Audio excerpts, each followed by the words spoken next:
Hello, bridge builders! I'm here with some exciting news. The first volume of interviews is now available on amazon.com. The link can be found at eatlunchandboardgame.com. I promise that all proceeds from sales of this book will go right back into this podcast and channel. Whether that is new and better audio equipment for the podcast or video equipment for the YouTube channel, or even more games to review, the money will not be wasted. Click over to Amazon and get your copy of Eat Lunch and Board Game, the first course today. And thank you for supporting the show. As I was reading a book, I honestly, at this point, can't remember which one it was, I came across the game No Thanks. It was designed by Thorsten Gimler in 2004. Here in the United States, it is published by Amigo Games. I have enjoyed all of the Amigo games that I have played so far. No Thanks is a real thinker of a game. Risk-taking and risk aversion are on full display here as you try to outsmart your opponents and read into the ever-decreasing deck of cards. The card values range from 3 to 35. The object is to take cards and have the lowest score. There are counters to help you offset the value of the cards, but you must use these wisely. When the deck runs out, the lowest score wins.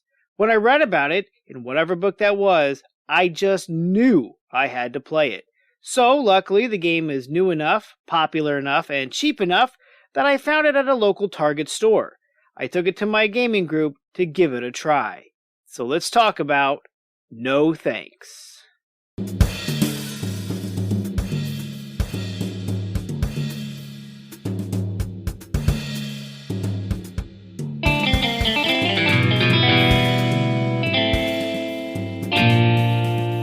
Alright, welcome back to Eat Lunch and Board Game. I'm your host, Adam Collins, and it is time to take a look at the rule clarity for No Thanks.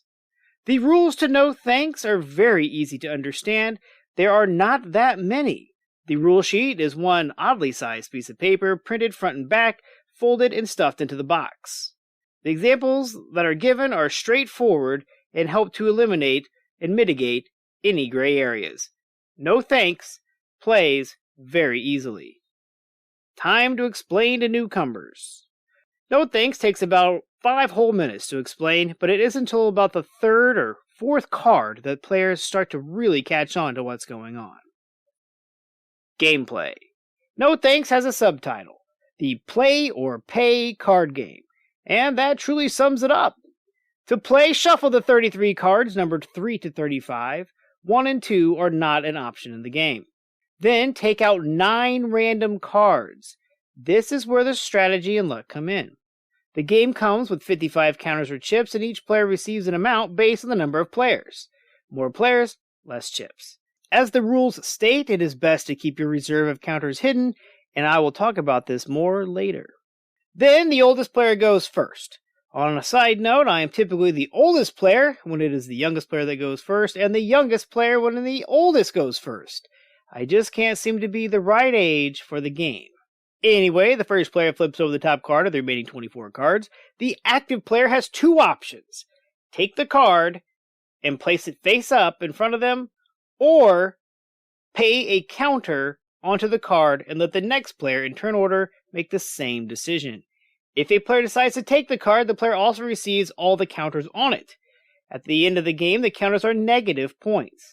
If the player chose to take the card, the next is flipped over. The player that takes the card always gets first crack at the new card. Now, here is the strategy and risk I was talking about. If you take the card, you score the amount shown on the card. Unless you can make it a set. A set is any sequential run. Then you would only score the lowest card. For example, if you take the 19, then the 20 comes up, and you take it, you will only score the 19 at game's end. Of course, if you're lucky enough to also get the 18, then you would only score the 18 as your run is now 18, 19, 20. The risk comes into play when you take a higher card, say the 30.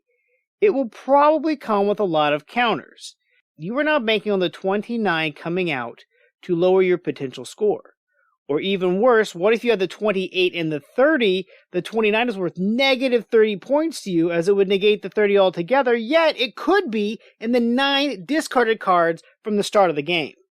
Another strategy is to let the card keep going around and around. Each time the card is passed on by any player, another counter is added to it. The card remains and collects counters until someone finally takes it. This could be lucrative. If you have the 34, no one will want the 35 when it comes up, so you can just let it ride a few times around the table collecting counters. But remember when I said the amount your opponents have is kept secret? Why is that important? Well, if a player ever runs out of counters, they must take the card in the middle of the table. The tension keeps building. Who's going to bite the bullet?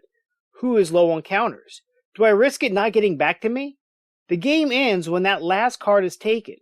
To score, just add up the face value of all the lowest cards in your sets and subtract the number of counters. Lowest score wins. Replayability. Well, let's just say that the game was played 4 times immediately when I first introduced it to my group. We didn't even bother getting up. We just shuffled the 9 cards back in, then took out 9 new ones, redistributed the counters so that everybody had our 11, and we just kept playing. Later in the evening, when our 4th player arrived, we decided to introduce him to the game as well.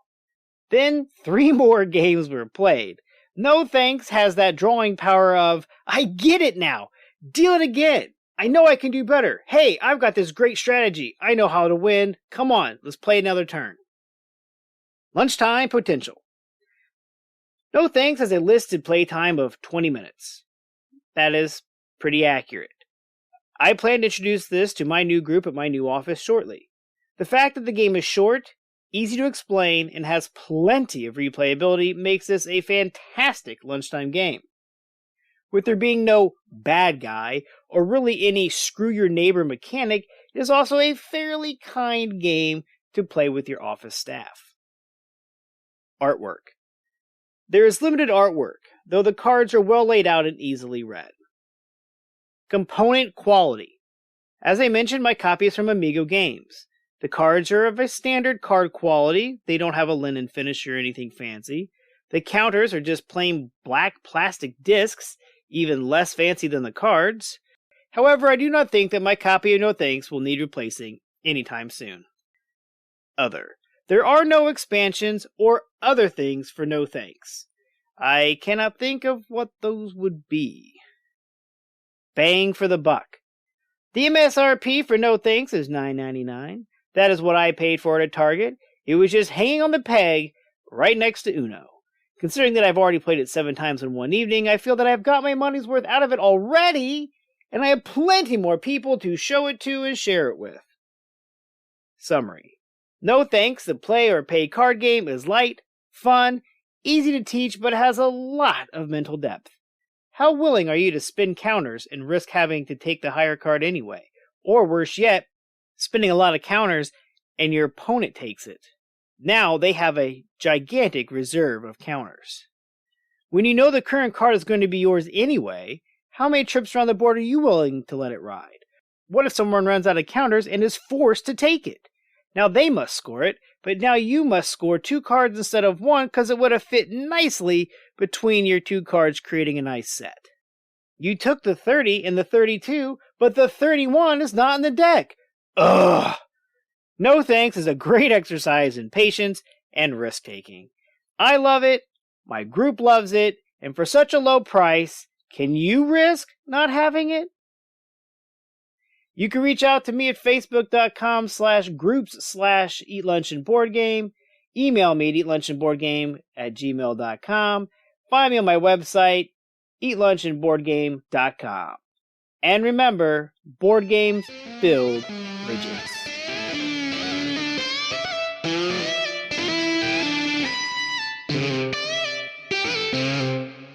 Stay in tune with all things sports around Indiana and the nation with the Crash Course Podcast. Each week, we tackle the big storylines from the world of the Colts, Pacers, and the Indiana college scene, while also keeping a pulse on the nation.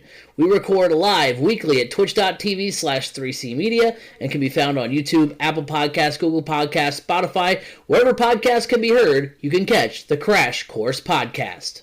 When you're gaming, why not be comfy? Go over to supportplayer.org. click on the cards, pieces, and dice to get some merch. These t-shirts are some of the most comfortable I have ever worn. That's supportplayer.org, and there's a link on eatlunchandboardgame.com.